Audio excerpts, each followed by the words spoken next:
The conference will come to order. We appreciate our Senate colleagues having worked.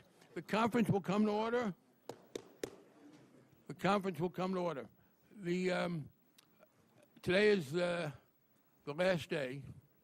I hope I don't sound biblical. From your mouth to God's ear, as we'd say. It will be less portentous than the other last day. Here, we believe we can finish. A lot of progress is being made. I'm very grateful to all parties. I think some fairly profound differences of a philosophical and economic and ideological nature have been debated reasonably. A great number of amendments adopted from both sides. Here is what I believe we should do for the rest of the day. We have derivatives as a major title. My view, I believe Senator Dodd shares this, is before we get to derivatives, we should dispose of the Volcker rule, because there is obviously an overlap in terms of the impact on financial institutions.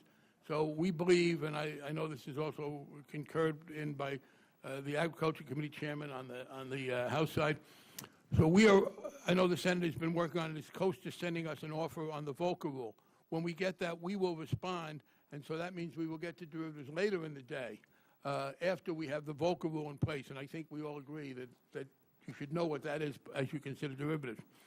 We have some responses to make to some Senate offers. In a couple of cases, a couple of titles can be closed out right away, and I think we have a couple of counter offers that are going to be accepted, so we will be making progress there. And I circulated on the House side a package of miscellaneous amendments. I've spoken to the Republican side about it. There are also a couple of amendments that the gentleman from California, Mr. Issa, has in this regard.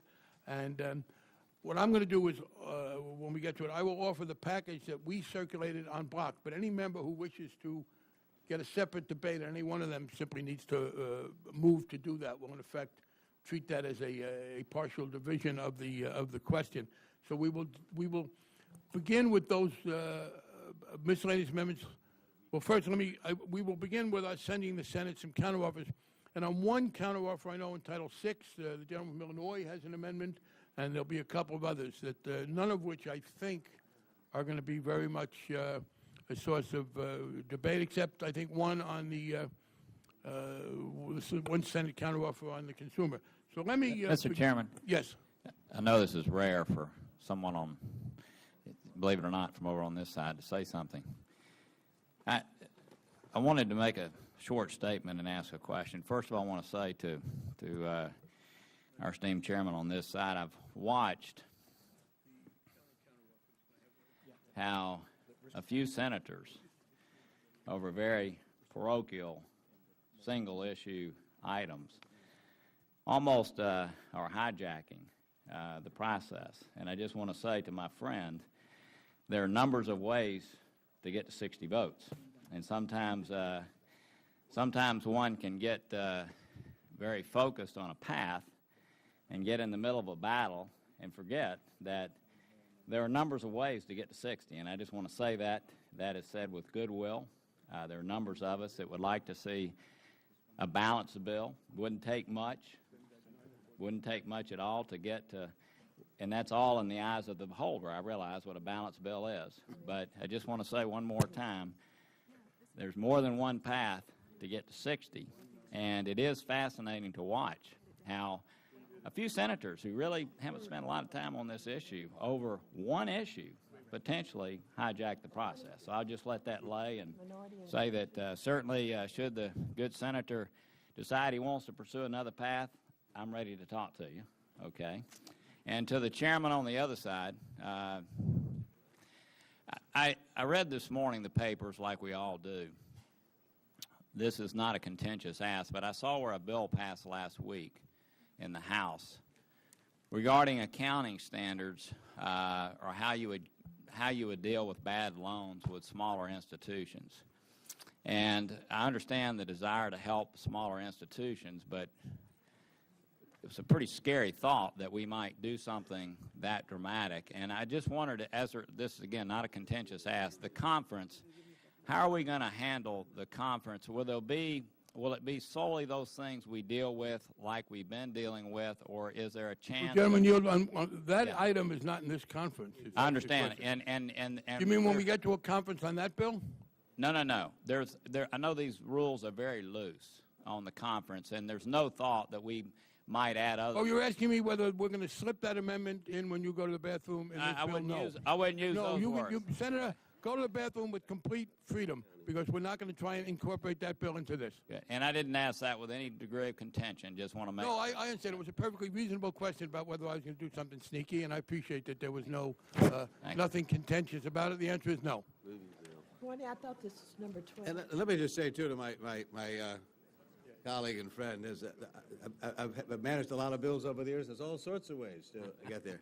But one of the things you have to know in the process is there's a possibility that people not only are going to come to the table, but going to also be there. And so that's always the issue that the chairman has to weigh in these questions. Right. I'm all for improving the bill and listening to ideas. I think I've demonstrated that over the last 2 weeks in the conference. But at some point, people have to let me know whether or not they're going to actually be there. They can't. I can't sort of wait and hope they're going to be there and find out. I've got to produce a result, but I've got to produce the votes. We understand that. Understand that. And let me just say too to my House colleagues, but to Chairman Frank, and just in terms of proceeding, as I gather, you're going to send us some stuff, and we could also do the same. We finished Title VIII last night and sent it over to you with one slight. And Title I, we had one slight modification. We had a little bit of a debate here. Senator Gregg offered an amendment that was modified that we added Title I? Title VIII, which we sent over, which I hope you'll be able to agree to. And then Title I we sent over as well. And we're ready to send back Title I and accept what you sent us. That's great. And then we can close that title. And Title VIII, we have to wait because that's primarily in the jurisdiction of our our House Agriculture Committee. Mr. Peterson is working on something on that. But if that's right, I would then move that the House send back to the Senate Title I, receding to the Senate on the question of the one amendment that they rejected. All in favor say aye. Opposed? The ayes have it. Let me just say, that was an amendment to the Collins amendment that our colleague, Mr. Moore, had. We made, and I appreciate the bipartisan effort here, we made, I think, significant progress in amending the Collins Amendment, so much of what the Senator wanted is still in there, but it's not nearly, some of the problems some of us saw have been resolved.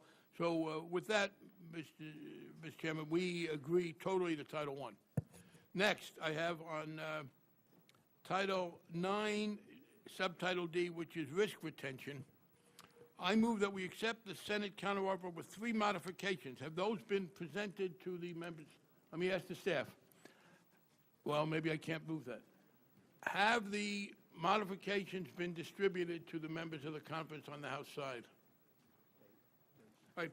Let me again say, I do not want to move anything where there has not been a distribution. On Title I, there was no need for it because we weren't adding anything.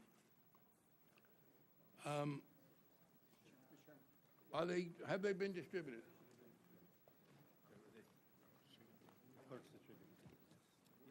These are first on 9D. The amendments deal with, I believe, fiduciary responsibility. There was a Senate proposal for a mandate to the SEC to do a study, which we acquiesced to with some, I think, with some changes, but the essence of it. With regard to proxy access, we have submitted, instead of specific numbers, instructions to the SEC to take into account the need for a holding period and a minimum amount of shareholder holding to guarantee that you have people with a real interest. And what was the third one? What's the third modification?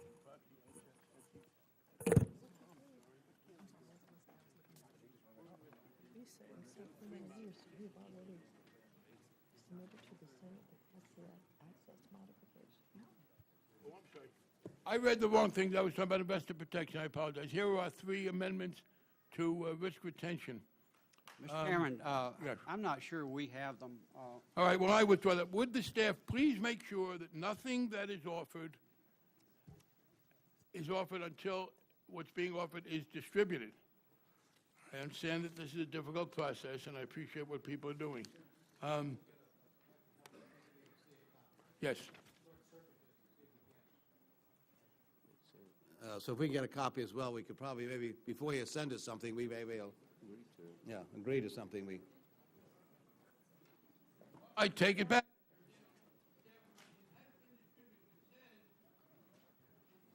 Mike, Mike isn't on. These things don't. Your mic. Members have a paper, yes, the gentleman from Alabama has it. Those are the summaries on the front side. The actual texts are on the back side. Have we seen this? Do we have this? I don't think we have that yet. No, we will send it over. Let me, I don't let think me the now members have. move. Mr. Chairman, Yes, I don't know that we've all gotten it, maybe. it says House counter offer. It may be in the pile. Actually, Mr. Chairman, I'm told that it was distributed yesterday. So, All right, well, look, we all lose paper. Let's redistribute it. yeah. Yeah, they can have my copy. There's 2 copies. Give these here. I apologize. The staff had apparently done.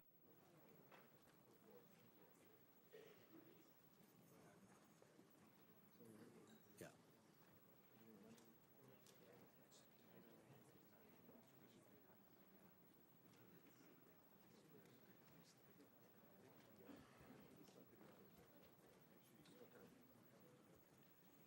You know, Chairman Frank, I was going to suggest you just talking to our staff over here on this proposal. I think we're very close, and I was going to recommend that the staffs might spend a little time, All right, well, and that way it might short circuit a little bit, see if we can't. that. Let me go first. And I appreciate the staff has distributed them. If it's possible to make new copies for our Republican members on the Title 9D and 14, which we're ready to offer today, soon. We'll do it all today. Now I'm going to turn instead then, while that's being studied, to the package of miscellaneous amendments that was circulated, Chairman, which was Mr. Chairman, discussed. Mr. Chairman, Yes. can I strike the last word on the provision that you're dealing with before you get to miscellaneous? No, because we'll get back to it. We're not, why have the debate twice? I want to debate that if people, when we debate it. I mean, we didn't get into the substance because we deferred the debate. Okay. So whatever you want to say will be in order when we get to it, and we'll do it all at once.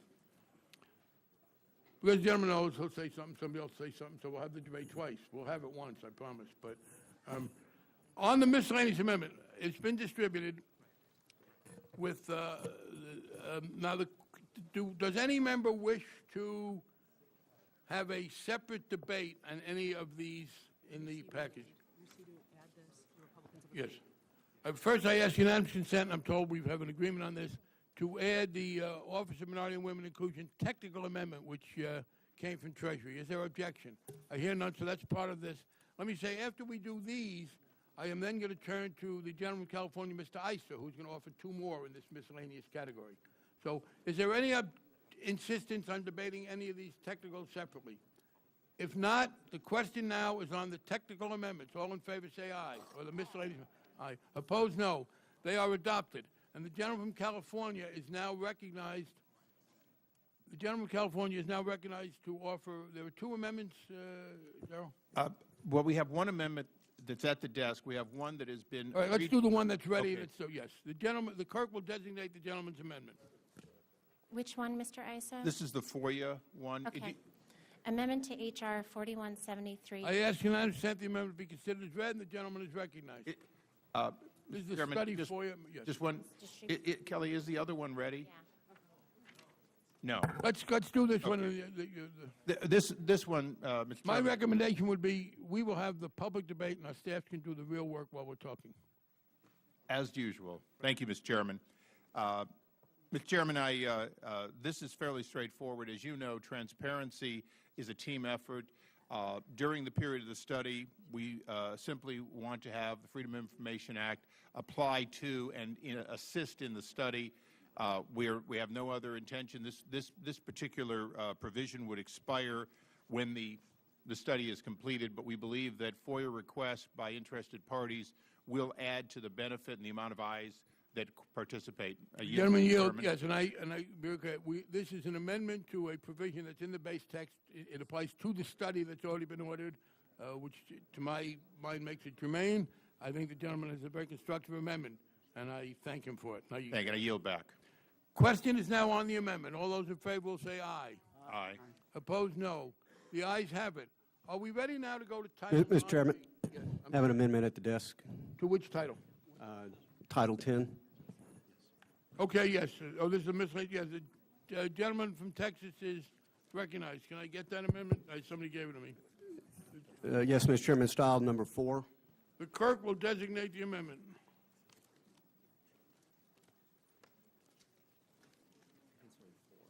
I don't have Henserling 4.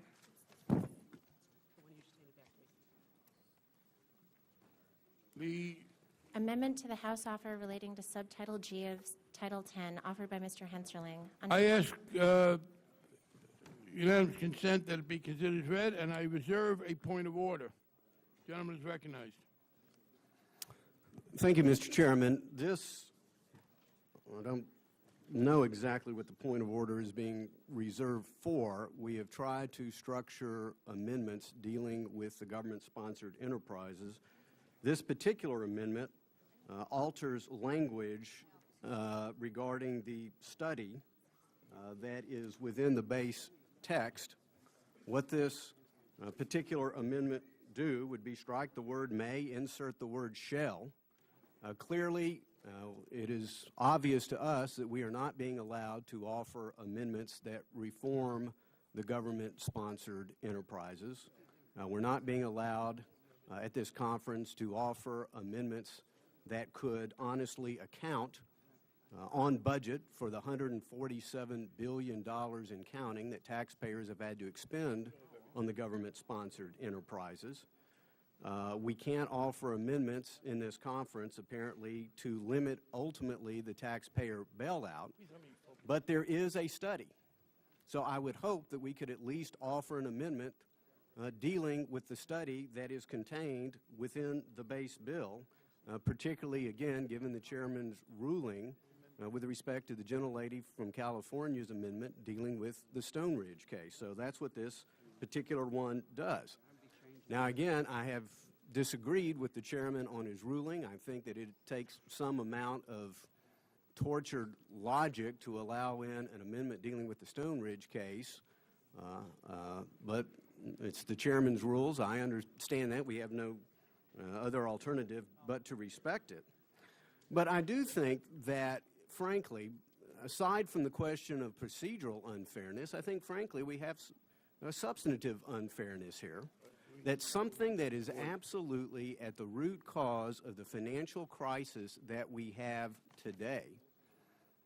Two institutions that represent the largest existent bailout today, institutions that at the height of the crisis owned or guaranteed the lion's share of problematic mortgages within the system, to be limited to a study, frankly, I think is unconscionable.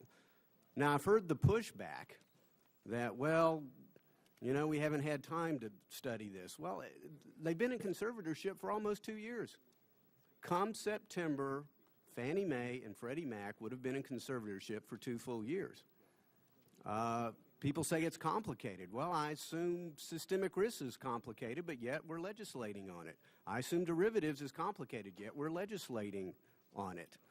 In fact, this is one of the most complicated regulatory regime bills ever passed by Congress, but somehow trying to figure out a mortgage market is apparently beyond the expertise of members of Congress.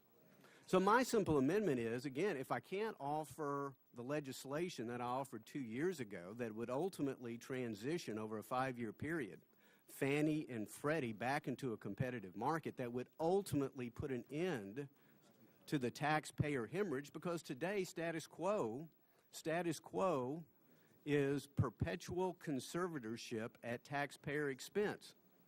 So instead of having an option to study, we at least compel a study, and the study says, how do we go about ending what I thought there was universal agreement on, and that is that you cannot have a company that practices capitalism on the way up, socialism on the way down, privatizes their profits, socializes their losses.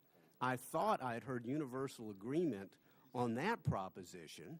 Now, there's not agreement on what to do with Fannie and Freddie, but I thought there was universal agreement on that. So the study would put language in that would deal with how do we get rid of the hybrid public-private status. And ultimately, instead of having language that talks about minimizing the cost to the taxpayers, let's have a study to decide how do we ultimately make taxpayers whole. Is there a way to do that? I don't know. I think, again, if I'm only limited to a study, we ought to at least study it. But again, it goes to the heart of this legislation. If you have the wrong diagnosis, you end up with the wrong remedy. And we had federal policies that strong-armed and incented and cajoled institutions to loan money to people who ultimately couldn't afford to pay it back. And so Fannie and Freddie are at the center of this. And again, it's mind-boggling they are left out. I hope The gentleman's time has expired.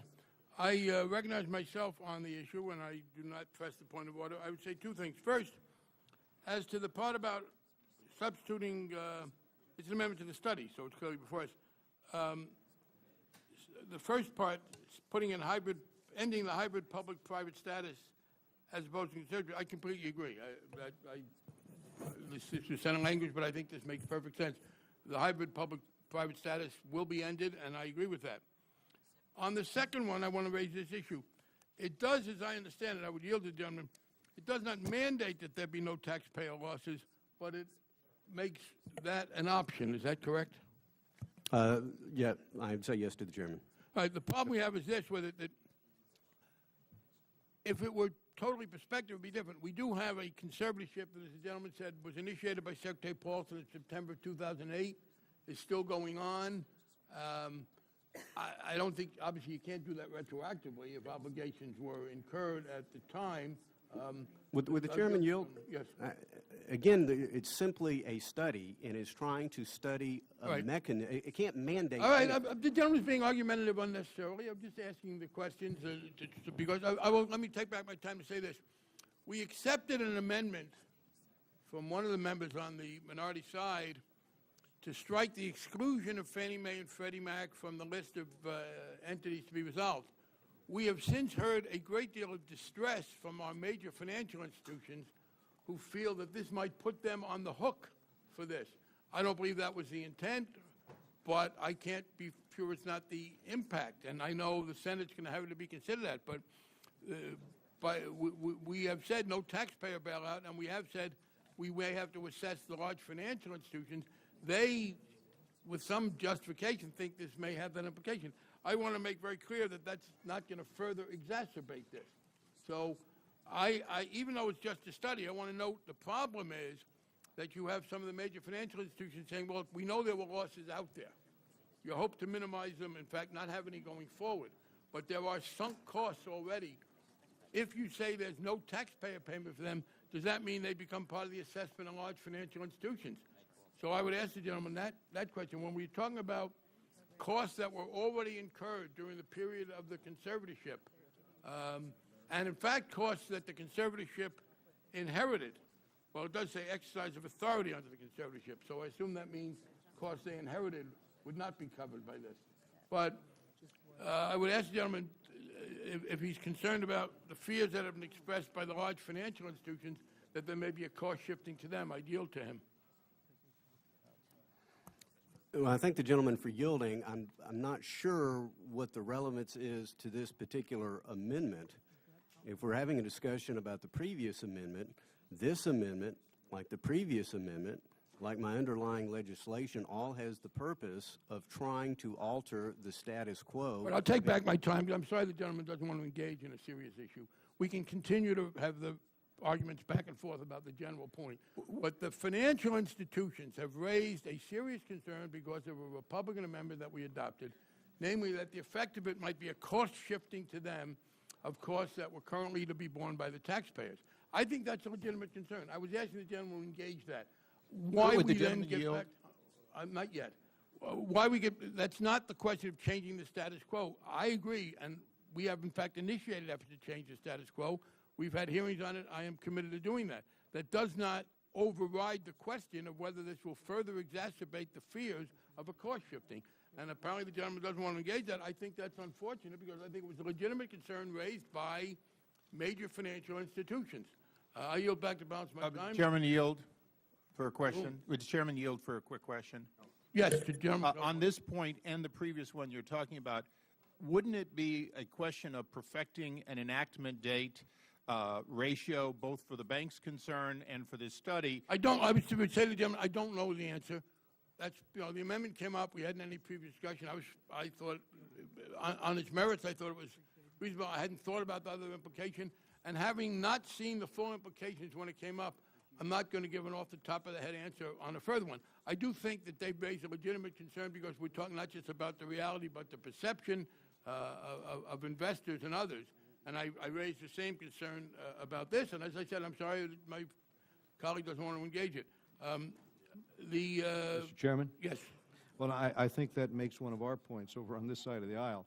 Well, if the gentleman wants to make his point, I'll be glad to recognize him on his own time. Okay. Is there further debate on the amendment? The gentleman from California. Yeah, I think I will make that point.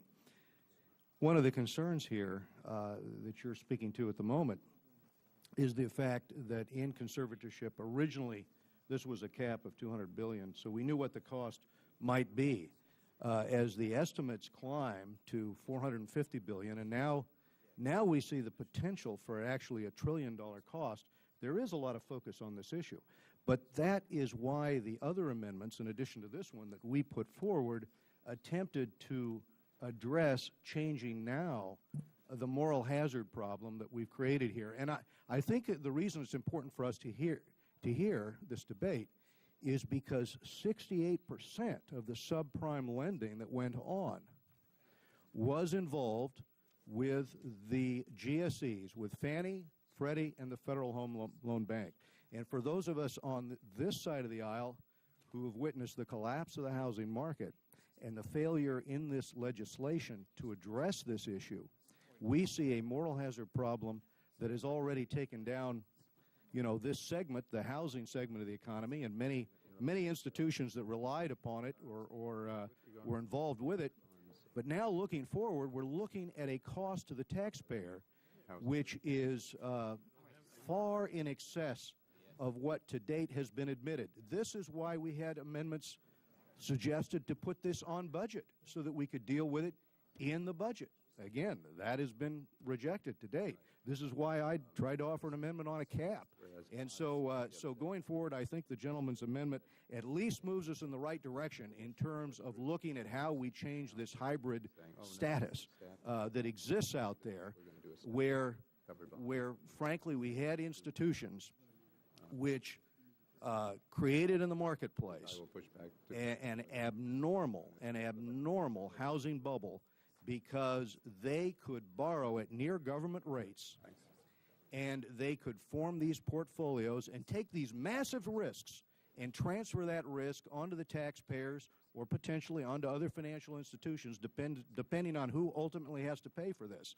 This is why we should address or allow the amendments that we've discussed earlier to be adopted in our legislation, and I will yield back. Is there further debate? Question is now the gentleman from New Jersey. Oh, gentleman from North Carolina. Thank you, Mr. Chairman. I'll be brief, and I'll try to do it with less passion than I did it yesterday. But it seems to me that for the last 2 weeks, my colleagues have been trying to change the focus of the debate from the content of this bill to something that we obviously will have to deal with at some point, and that's the GSEs. I, too, have been contacted about the concern that has been raised by major financial institutions that to the extent that we want to make it clear that taxpayers are not going to be on the hook for any of these costs and losses, that we ought also be making it clear that they won't be on the hook for it because they didn't create Fannie or Freddie. Maybe they contributed to it, but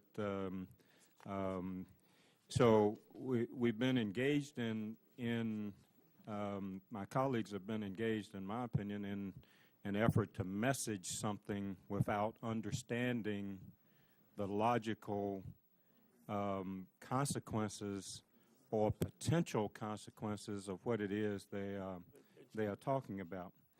And once again, this whole effort to message something as a political matter is counterproductive to the substance of what we're trying to do. This is kind of like the same issue that we debated yesterday on Shore Bank. It really it's a tangential issue, and it's about messaging something to the public rather than getting serious about the substance of this bill. And I think that's a serious mistake.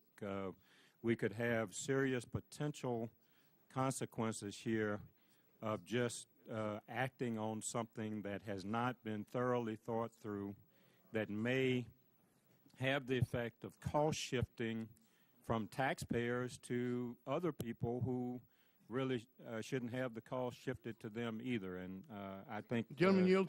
Let me yield to the chairman, and then I'll yield. Oh, thank the gentleman for that. Let me say again, the first part of this amendment that says substitute ending the hybrid private-public, I would accept that easily. I think that would be unanimously But done. even that, Mr. Chairman, I think would be preordaining the outcome of the study that that is going Well, I to be appreciate done. it. Yeah. We might differ on that one, but I fully agree with the gentleman on the other.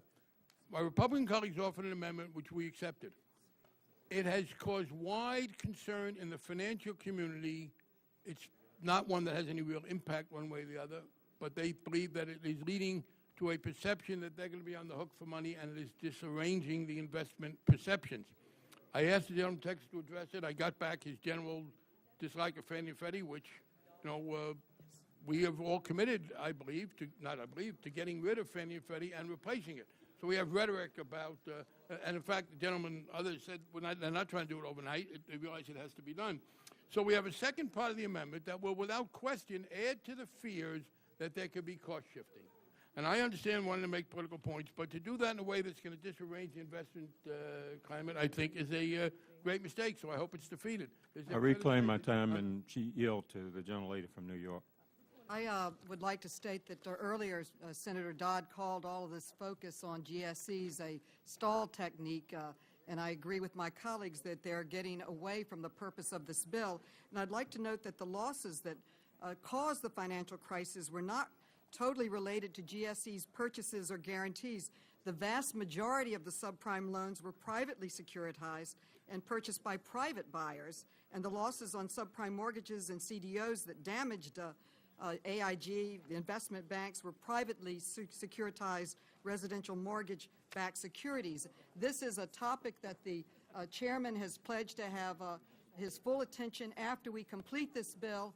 And again, I feel we should get back to the bill and stop the stall, refocused efforts by some of my friends and colleagues on the other Would the side of the aisle. gentlelady yield on that point? Not her time. It's my time, and I will yield back. Is there further debate? Gentleman from New Jersey. Very briefly, and then I'll yield. To the gentleman from North Carolina, you are absolutely correct. We are trying to not change the debate, but focus the debate on what the American public is most concerned about, and that is where their $400 billion is going and growing, and that, of course, is the GSEs, and we are, just like much of the American public, disheartened that this bill is, in essence, silent on trying to address that. And the gentleman from North Carolina makes this very telling statement when he said that these financial institutions did not cause the demise or the problems with the GSEs, although you said they may have benefited somewhat from it, and therefore they should not be, I guess, the next part of that, on the hook for it. Well, these same financial institutions did not cause the demise of other institutions as well, but the majority apparently is willing to put them on the hook for all the demise of bad risks that are taken by other financial institutions. The gentleman yield. First, I will yield to the gentleman from Texas, and then the remaining time I'll yield to him. I thank the gentleman for yielding. First, I would make the observation to some of my colleagues that when they run out of logic, when they run out of reason, when they run out of facts, they resort to questioning the motives of their opponents, something I would hope that all of our colleagues would at least attempt to avoid. Second of all, with respect to the exchange with the chairman, it seems to me he's avoiding the subject at hand. Let's remember there's an amendment here dealing with a study. The least we could do about Fannie and Freddie is study it. I know the administration has wanted to study it for days and weeks and months and years. It's the only amendment that we can offer. Now, he brings up a previous amendment and says that big banks have great angst about a previous amendment. Well, it has to do with his resolution authority, something that those on this side of the aisle have opposed. It's the resolution authority that creates the problem. It is the chairman's bill that sets up the whole too big to fail regime. And so if the chairman is concerned that somehow big banks have concerns that aren't being sufficiently addressed, it's his bill. I'm sure he and Senator Dodd, if they're concerned about it, can work it out. If the chairman is saying, is this an unintended consequence? My guess is there are probably 3 unintended consequences on every single page of this bill. But if you're going to have a resolution authority that sets up a regime of too big to fail, why do you leave out the 2 largest, most expensive government created too big to fail institutions in the land, the government-sponsored enterprises of Fannie Mae and Freddie Mac? And as the chairman cut me off when I thought he was inquiring about why I introduced the amendment and what my purpose was, and I was stating what my purpose was on the earlier amendment. But given that we're only given 5 minutes, Will the gentleman yield? Well, it's not my time. Gentleman It's from New the Jersey? gentleman from New Jersey. I'd be happy to recommend that he yield. I wasn't asking the gentleman what his purpose was. I was asking him if he was concerned about the concerns raised by the bank. So I did not ask the gentleman what his purpose was. That's why I changed it back. I had asked him specifically what his reaction was to those concerns that had been addressed by the banks about the earlier Republican amendment. I mean, time it to the gentleman from Texas. Again, I would say that I believe it is frankly unconscionable that we would not be dealing with the government-sponsored enterprises now. And I know that earlier the chairman spoke about the fact that we need to reduce uncertainty in the marketplace. Well, that includes the government-sponsored enterprises. If this study, and I don't know what people have to fear about a study, but obviously this has created great angst. But the chairman of the Federal Reserve, in a question dealing with the government-sponsored enterprises, said, quote, "I think if we can begin to map out a future for the GSE sooner rather than later, even if we don't execute it immediately, it'll remove some uncertainty from the mortgage market, and it will also help give confidence about the future of the federal budget because it'll give clarity about what obligations, implicit or explicit, the federal government is taking on. We ought to have a Fannie and Freddie plan today. If we don't have a plan, let's at least compel Treasury to conduct a study on the issue. And with respect to the other issue, again, if it is a concern of the chairman, we all know that what counts here is signatures on a conference report. If he is concerned about the concerns of the big banks, it's his bill. It's totally within his purview to fix it. And I thank the gentleman from New Jersey for yielding. You're out of time.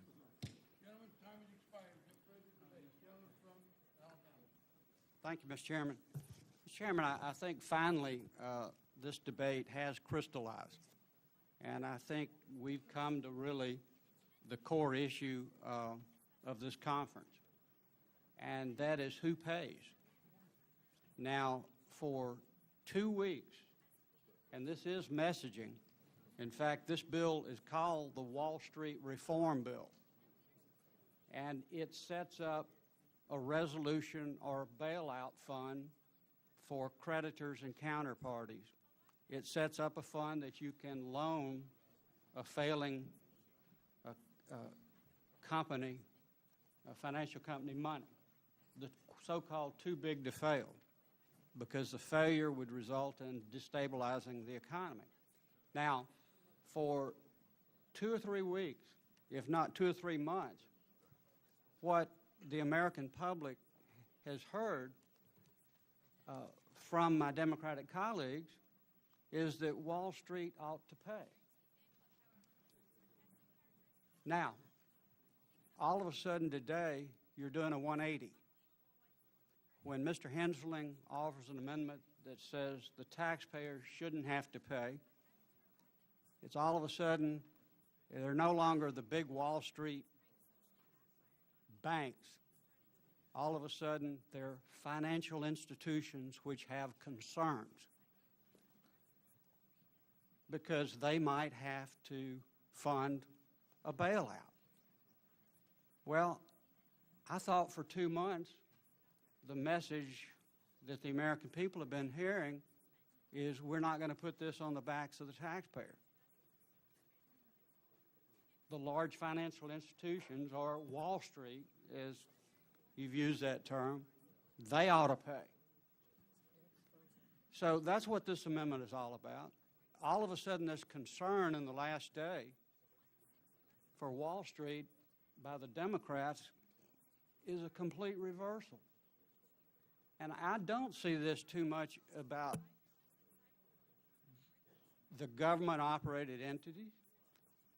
I see this about if we're going to bail out someone, does Wall Street pay or do the American people pay? That's the question. Now, these Wall Street institutions, which have been legitimately concerned over how this impacts their business, have gotten absolutely no sympathy from my Democratic colleagues because you've accused them of all these bad things and, you know, the economic calamity that we've faced. And you've accused us of defending Wall Street. What are you doing now? With the largest bailout of all, what are you doing now? The gentleman you're saying that they shouldn't have to pay. Well, let me ask you this. Would the gentleman yield? Who sold Fannie Mae and Freddie Mac, these securitized obligations? Who sold them these mortgages? Was it the American people? Was it the taxpayer? I don't think it was. Most of their problem was because they were sold Alt-A's and subprime loans, and that's what we've been hearing from the Democrats, unless you want to all of a sudden change, that it wasn't Fannie and Freddie. They didn't do anything wrong. It was all dumped on them. And they bought all these toxic mortgages, and it blew up. Now, if that's true, should the taxpayers have to pay? I would say no.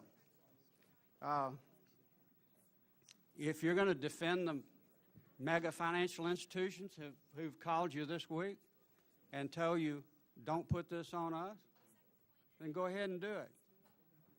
But the American people are going to figure out that with the biggest bailout of all by far, and Mr. Garrett has demonstrated several times this week, that this is a $1 trillion obligation.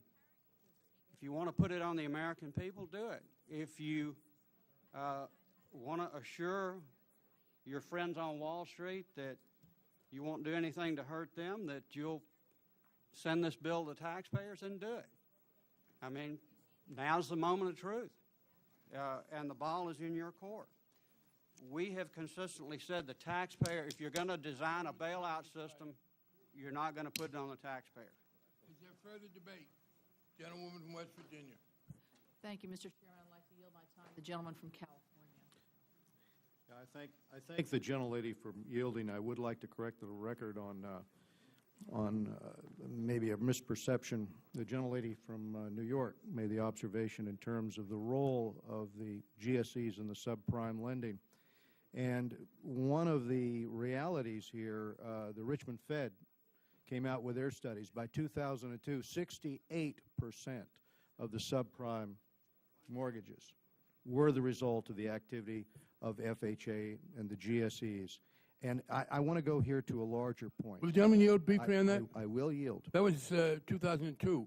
Right. What did the study say, or did it say anything about the percentage subsequent? Because my understanding is that the percentage outside of GSEs went up subsequent to 2002. That's an odd end date. It wouldn't be odd, reclaiming my time, it wouldn't be odd in the fact that you had government-sponsored enterprises then putting their stamp of approval on the idea that these were safe mortgage-backed securities. And so you would expect the market to then assume, boy, if these are safe for the government-sponsored enterprises, then we ought to go in. The gentleman would yield? 70% of the, I will yield. So in other words, after 2002, the gentlewoman's remarks would be accurate. No. The That's percentage not true shifted, either. But it was the fault of the poor gullible market people. No. That's not true either.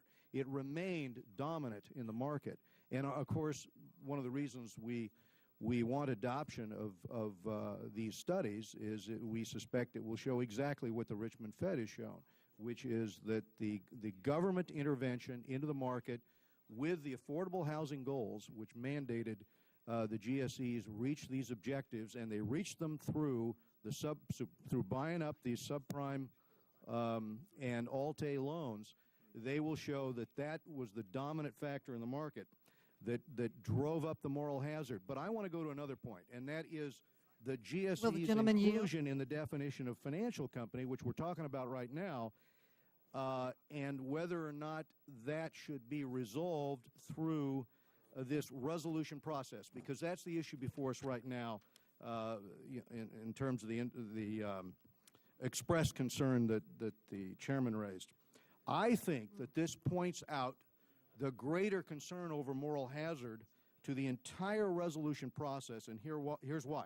We're asking the market to pay for the mistakes made by someone else on a truly Herculean scale here.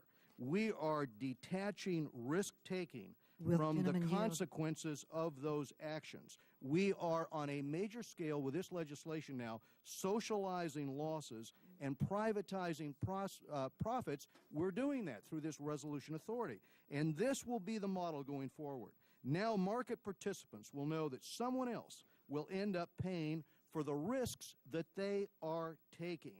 And, of course, that is going to expand the moral hazard that the government intervention into the market with the affordable housing goals helped create in the first place with respect to the collapse of housing. Now we're going to expand this throughout the financial market. Everybody's going to know that if you're a creditor and you make that loan to a major financial institution that's too big to fail, the FDIC is likely going to give you back 100 cents on the dollar or very near it. You're going to do much, much better than your competitors out there, so you're going to loan at a lower cost.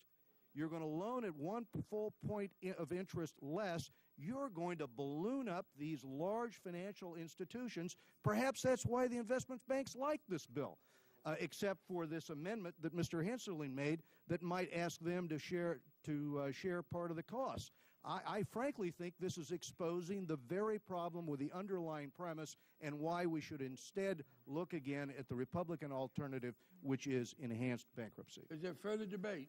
Is there further debate? Mr. Chairman. Mr. Chairman, could I respond to one point he made? Well, the gentlewoman has not been recognized, so she's recognized for 5 minutes. Okay. Thank you very much, Mr. Chairman. I did want to respond to my colleague's statement on the home purchase and refinancing of mortgages. The private market has not recovered from the financial crisis, and his numbers were from 2002. I happen to have the numbers from 2006.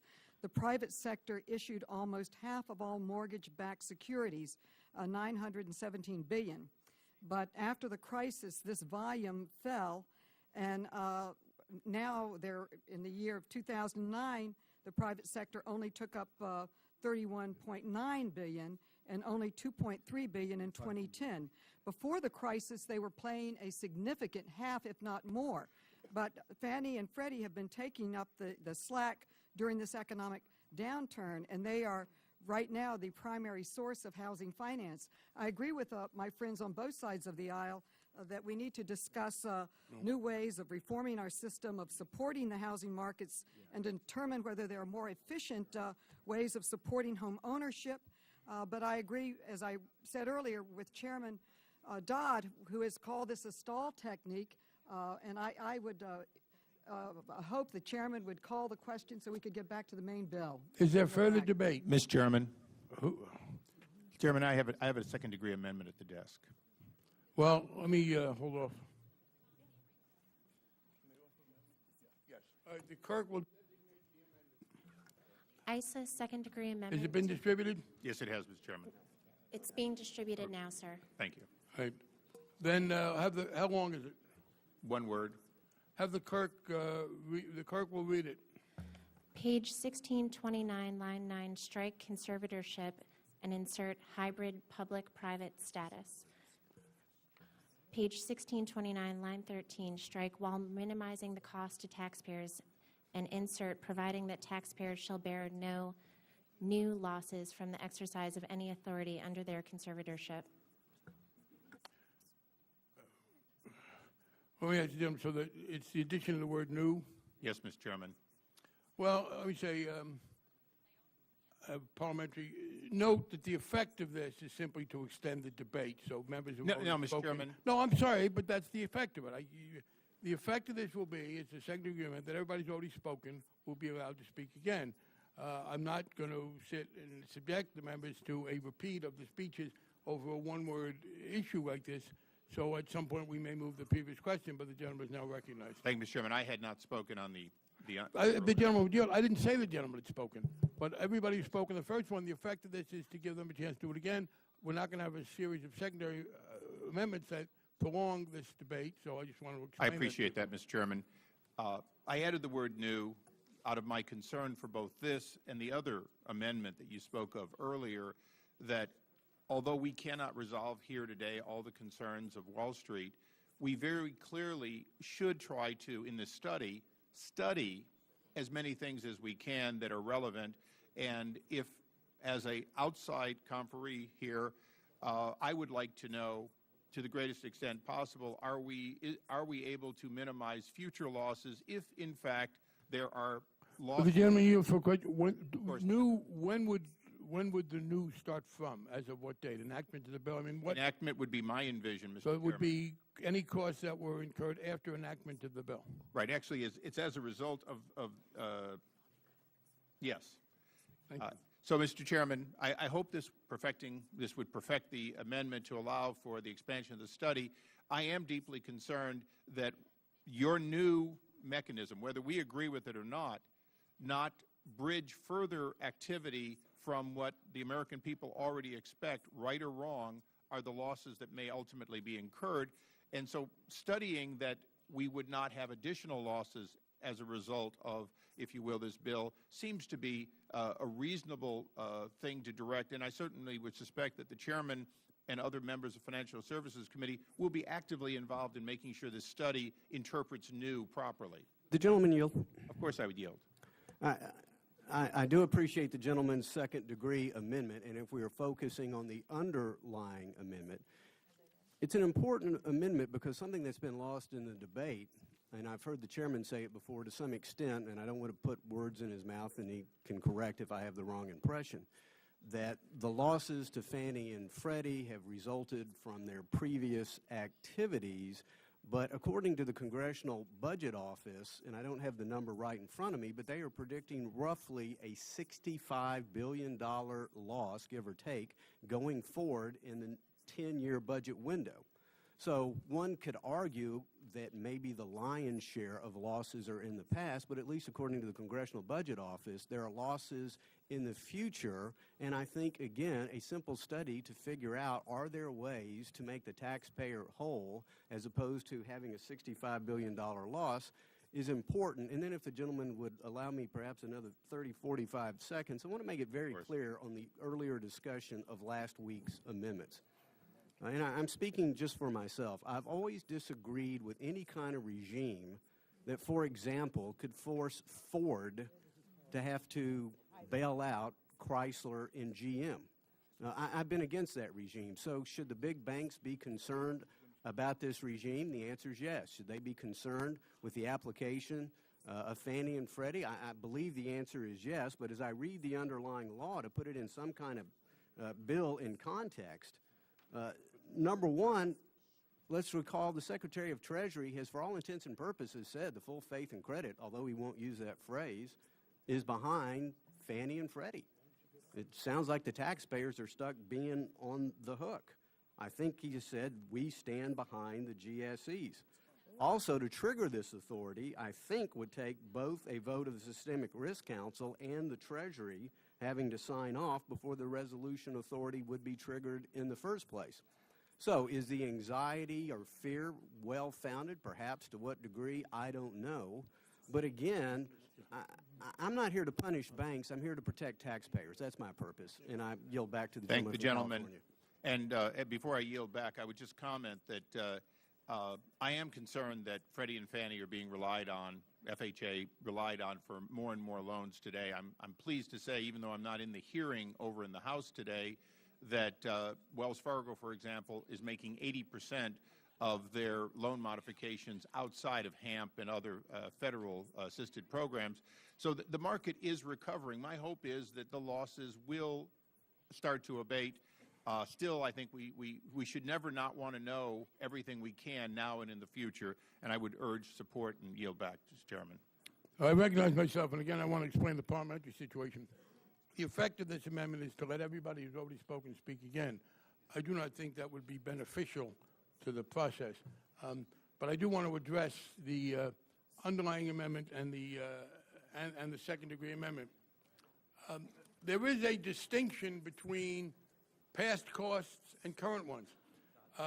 Yes, many of us believe that the people in the financial community should have to contribute some for some of these costs. I do not think it is reasonable for them to pay the entire past costs of Fannie Mae and Freddie Mac. I don't think anyone else does either. That's simply being advanced for political purposes. And there is a distinction between that and making some reasonable contribution to the increased administrative costs.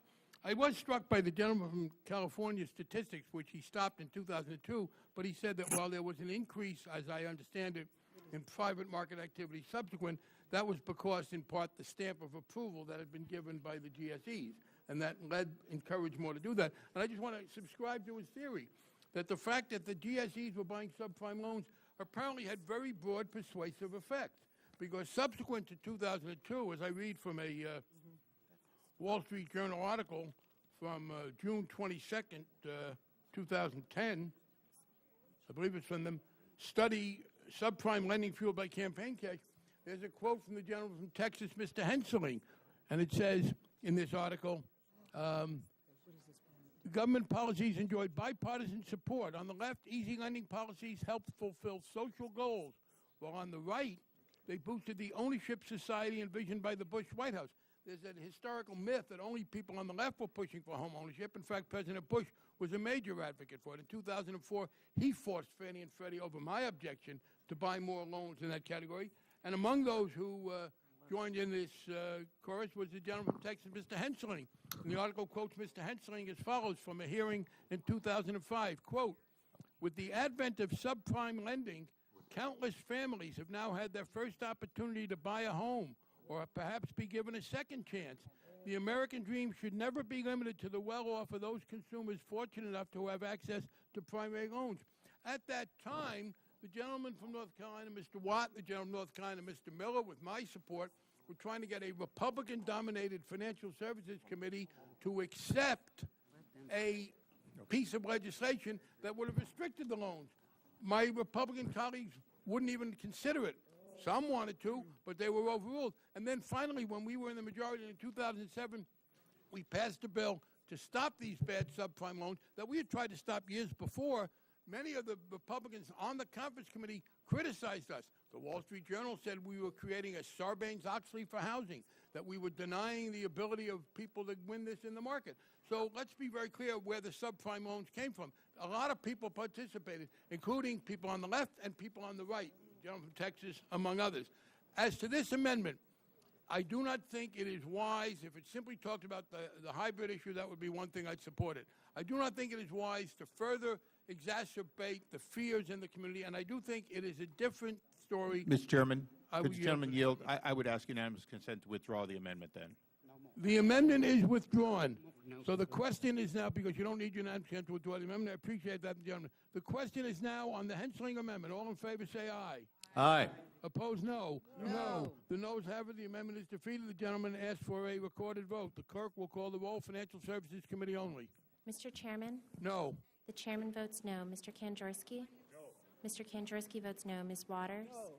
Ms. Waters votes no. Mrs. Maloney? No. Mrs. Maloney votes no. Mr. Gutierrez? No by proxy. Mr. Gutierrez votes no by proxy. Mr. Watt? No. Mr. Watt votes no. Mr. Meeks? No. Mr. Meeks votes no. Mr. Moore? No. Mr. Moore votes no. Ms. Kilroy? No. Ms. Kilroy votes no. Mr. Peters? No. Mr. Peters votes no. Mr. Backus? Yes. Mr. Backus votes aye. Mr. Royce? Aye. Mr. Royce votes aye. Mrs. Biggert? Mrs. Biggert votes aye. Mrs. Capito? Mrs. Capito votes aye. Mr. Henserling? Mr. Henserling votes aye. Mr. Garrett? Mr. Garrett votes aye. Clerk will report, please. Mr. Chairman, on that vote, there are 6 ayes and 10 nays. And the amendment is defeated. Is the gentleman from California ready to offer an amendment? I'm sorry, I didn't see him. Let me then turn to a House response to the Senate. Which one are we ready on?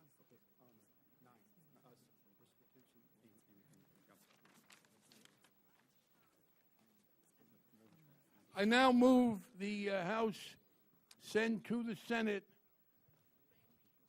Title IX, Subtitle D, as in David. We accept the Senate counteroffer with 3 modifications involving the Landrieu and Crapo amendments in particular. And I move that that offer be sent back. Is there any further discussion? If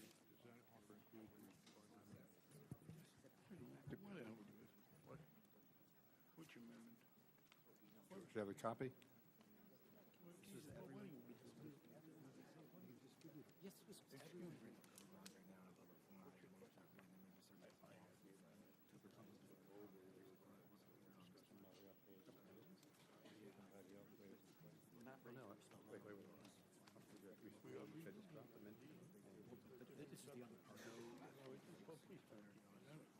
I, Yeah, but it's still in. On what?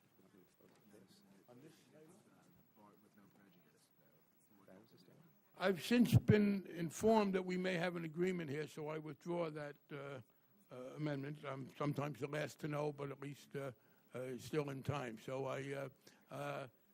do we now have a further one? Stop. Which one? Right. And what's in the?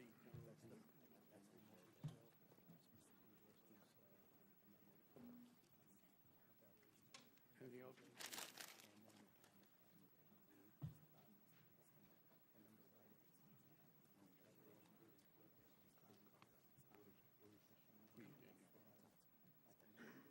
Stop. We accepting most of what they offered. And then what are the third? Please, Andy, I'm sorry. What you got it, Frank? Keep up here. Bring up 14.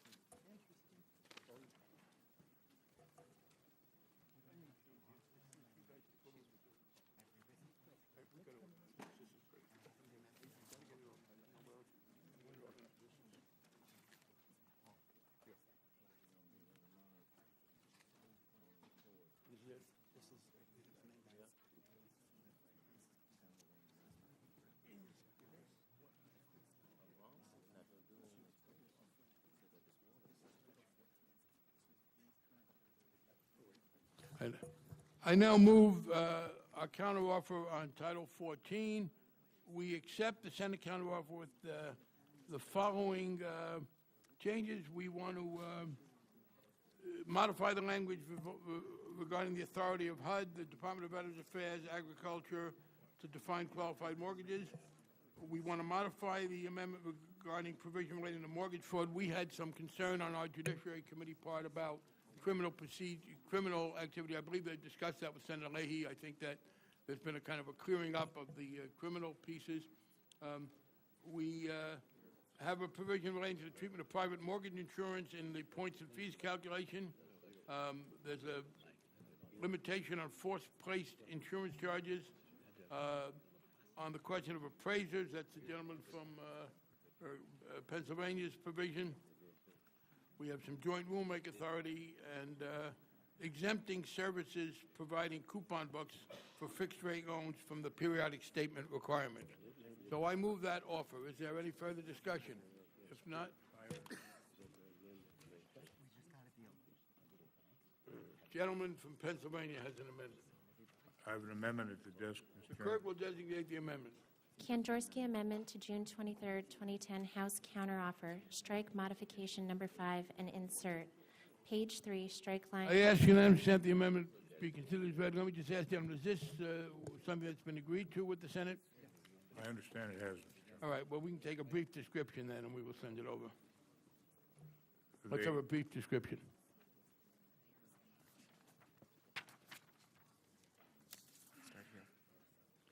The counteroffer with the amendment modifies the House position on broker-ordered appraisals, an issue that has been a central element of the Miller-Childers amendment in the House. We have heard that the existing appraisal ordering system, which is the result of the Home Valuation Code of Conduct, effectively prevents consumers using a mortgage broker from utilizing an appraisal report with more than one lender. The situation is otherwise known as lack of portability of appraisals, prevents brokers from shopping among lenders for a mortgage that suits borrowers' financial circumstances. As a result, borrowers have, in too many situations, have had to incur additional costs to pay for additional appraisals on the same property when they are shopping among lenders for a mortgage. These costs can be considerable and often are $350 or more for each appraisal.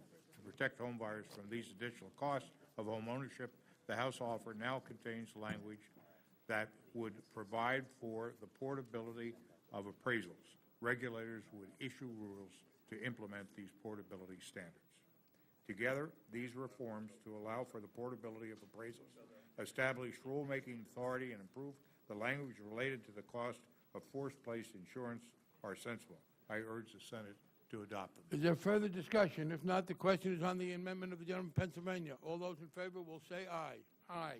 Opposed, no. The ayes have it. The amendment is agreed to, and I now move the sending of the offer to the Senate, which sounds like it ought to be accompanied by some ceremony. I have none.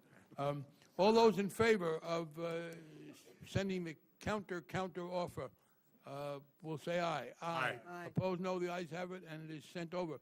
Senator, we've now completed, a great deal of work has been done. People should understand a lot of this is done with conversations, but, I want to reiterate, the results of every conversation that I've had, as people will have, has been formally presented, the subject to debate and voted on. We are now, I guess, waiting. We have the last part of Title VI, the Merkley-Levin amendment, to come over. We would then respond to that, and once we've done that, we are ready to move on to derivatives. So I'm going to suggest that we go into recess until we're ready to deal with Merkley-Levin. Let me see if that makes sense. I'm suggesting that we now recess. We'll be ready to receive your offer on Merkley-Levin, act on that, and then go into derivatives. Well, we're going to send you as well. I wanted to send over for your consideration the SEC funding. Yes. One. We've also got, is it 9J?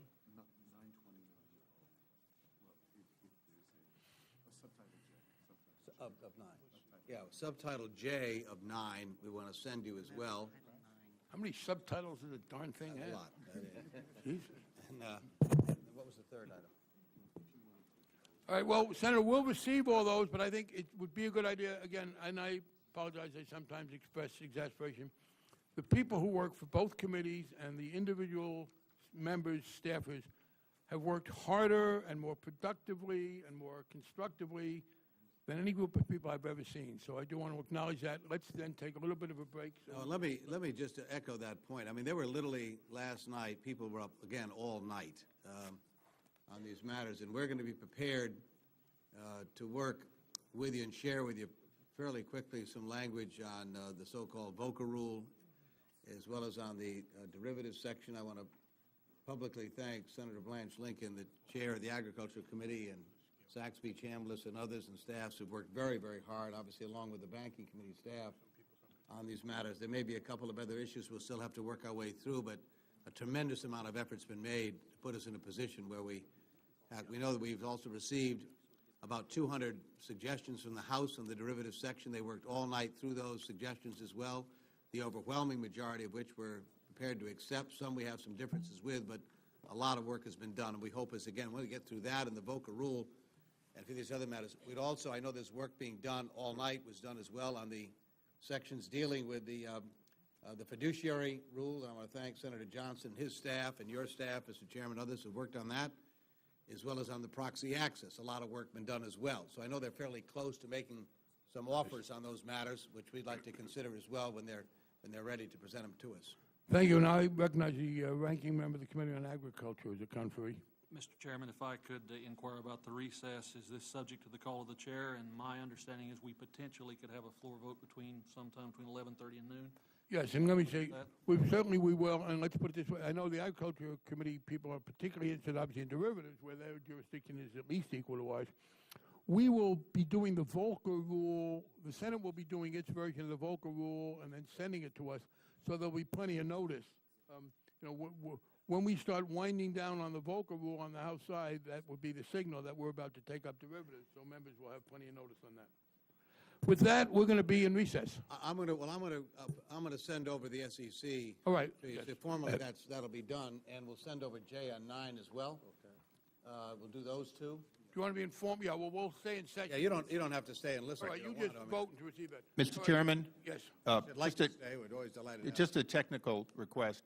Our two sides have reached full agreement, along with all the agencies. We'll take it up when we come back. Transparency. Could we have permission not only to circulate on this side, but circulate on the other side of the aisle so they can become familiar with it? The gentleman has permission to put it on the internet. Thank you, Mr. Chairman. Not until it's printed.